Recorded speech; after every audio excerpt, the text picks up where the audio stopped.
Alors, on va s'intéresser donc à la première étape d'un cas pratique qui est la qualification juridique des faits. Il y en a quatre d'étapes, donc ça c'est la première.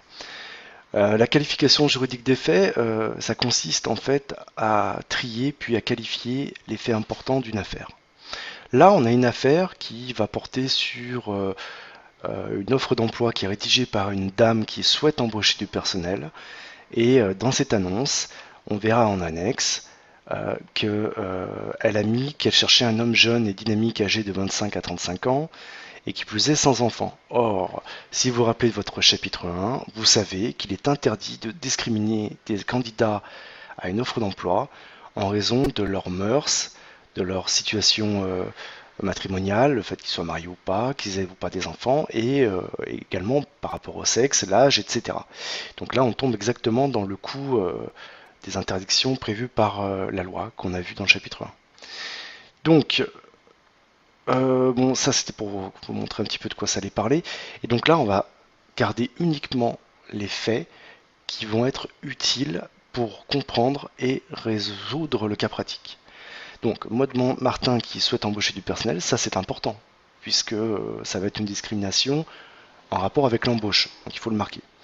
Pour animer des formations au numérique, bah, ça on s'en fiche, que ce soit pour animer des formations numériques, vendre des pains au chocolat ou peu importe, ça n'a pas trop d'importance, d'autant plus que bon après elle reparle qu'elle cherche un animateur numérique, donc on pourra le marquer là, mais ça on s'en fiche.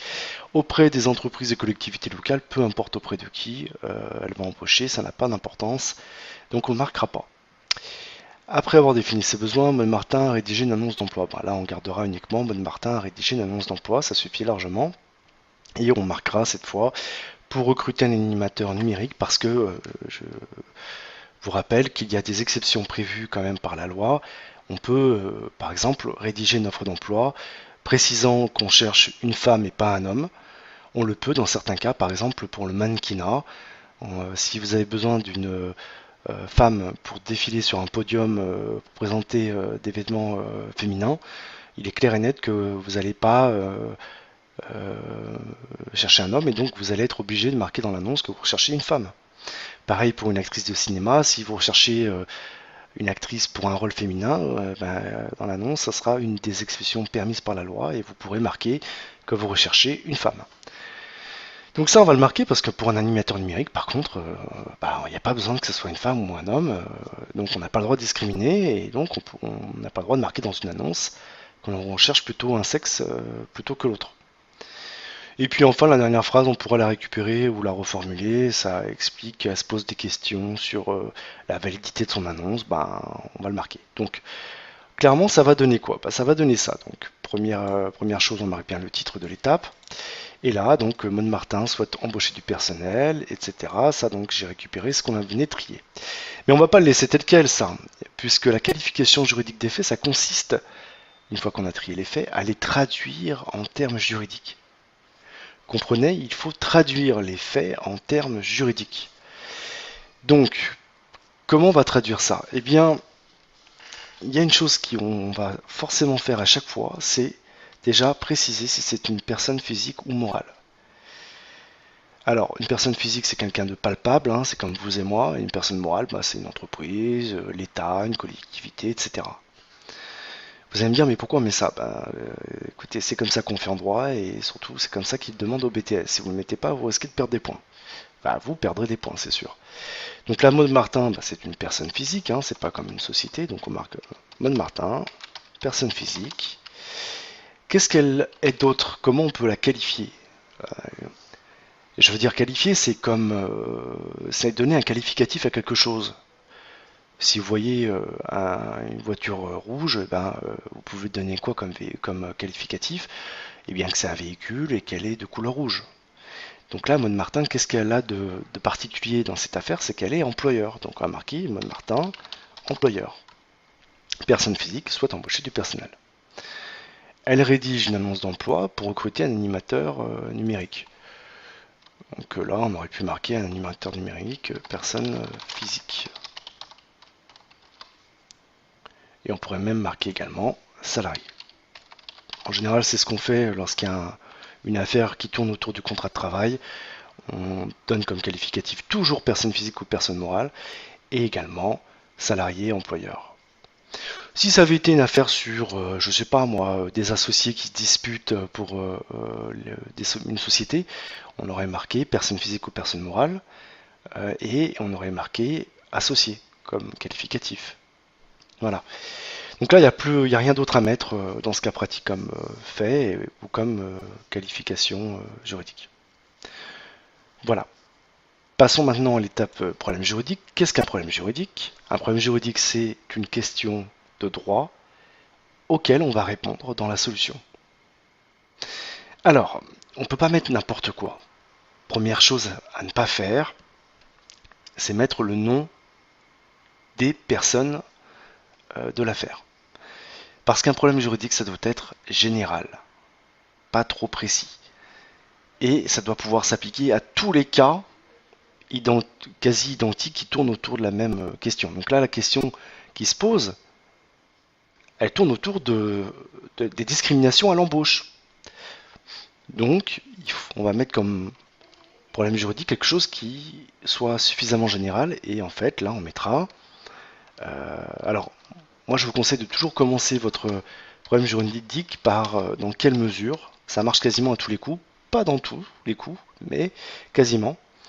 Dans quelle mesure un employeur, vous voyez, je reste général, je ne dis pas mode Martin. Si vous marquez mode Martin, vous perdez des points. Je reste général.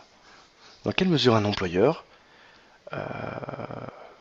peut-il rédiger une annonce d'emploi? Alors, vous voyez, je suis resté général. J'ai pas dit dans quelle mesure un employeur... Non, pardon.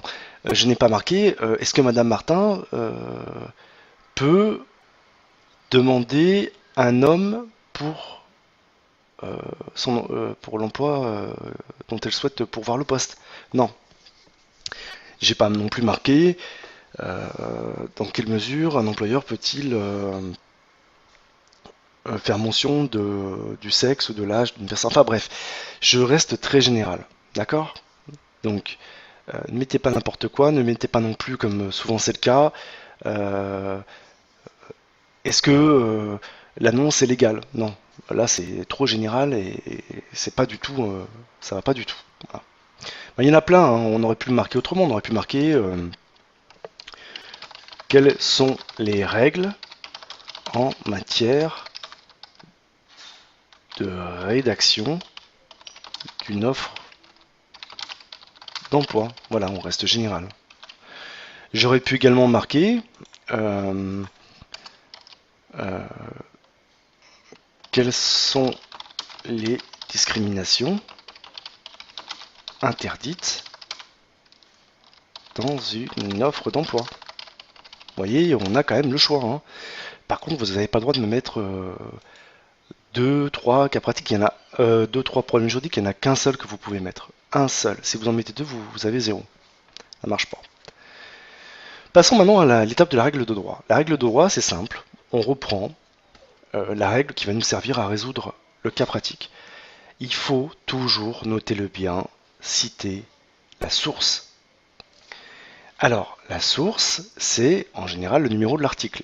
Et parfois, ça peut être une décision de justice, comme par exemple là, dans ce cas-là, vous voyez, il y a une annexe avec une décision de justice où on voit que c'est un arrêt, donc une décision de la Cour de cassation qui date, voilà, donc ça il aurait fallu éventuellement le mettre si ça avait été donné en annexe, selon la décision de la Cour de cassation du 12 avril 2012, etc. Mais bon, là c'est pas notre cas, on va pas s'en servir.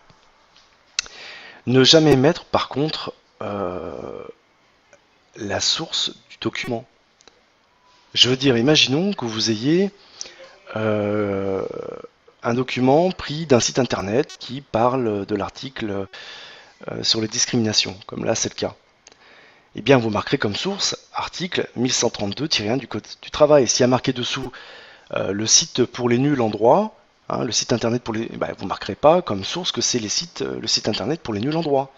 Hein, vous marquez uniquement la source de la règle de droit, pas la source de l'annexe.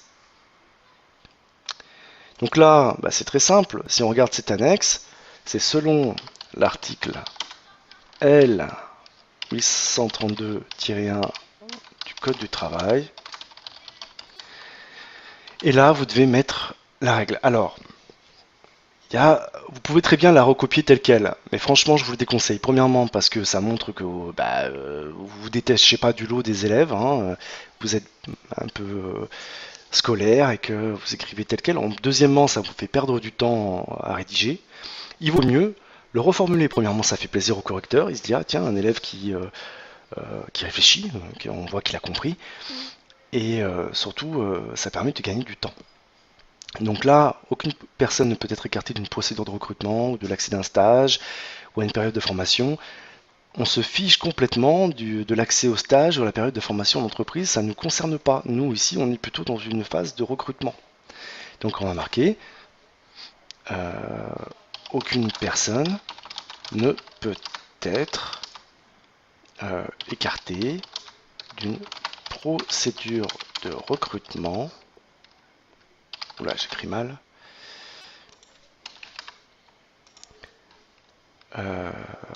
Voilà, donc ça je passe, et puis après, ne peut être licencié, sanctionné, ça on va le marquer. Être oh, maintenant ça ne nous concerne pas, pardon. Voilà. Bah, licencié donc non, sanctionné non, mais faire l'objet d'une mesure discriminatoire directe ou indirecte. Voilà, on pourrait le mettre. Donc aucune personne.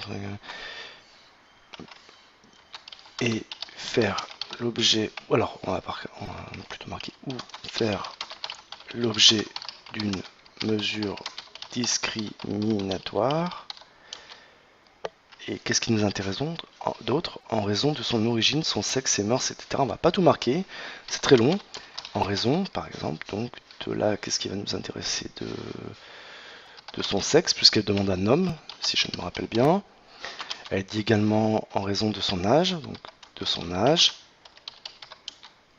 et de sa situation de famille, puisqu'elle demande à ce qu'il soit sans enfant. La grossesse, ça ne nous intéresse pas, donc on ne le marque pas.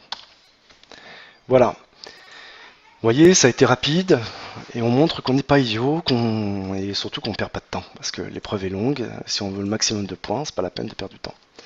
La solution, la solution, ça consiste à appliquer la règle ici au fait qu'on avait là-haut. Alors, ça commence toujours la solution par le mot en l'espèce ou or. Voilà, on aurait pu marquer or, virgule, on va marquer en l'espèce. Et on ne peut pas faire la solution en commençant par conclure, en disant en l'espèce il y a eu discrimination. Ne faites pas ça, vous perdrez des points. Vous ne pouvez pas conclure avant d'avoir démontré. En droit, on ne conclut qu'à la fin, après la démonstration. Donc ici, en l'espèce, on marque plutôt en l'espèce Maude Martin rédige une annonce dans laquelle elle demande un candidat qui soit de sexe masculin ou qui soit un homme, hein, on aurait pu l'écrire autrement, sans enfant, et qu'est-ce qu'il y avait d'autre? Ah oui, et âgé de 25 ans à 35 ans.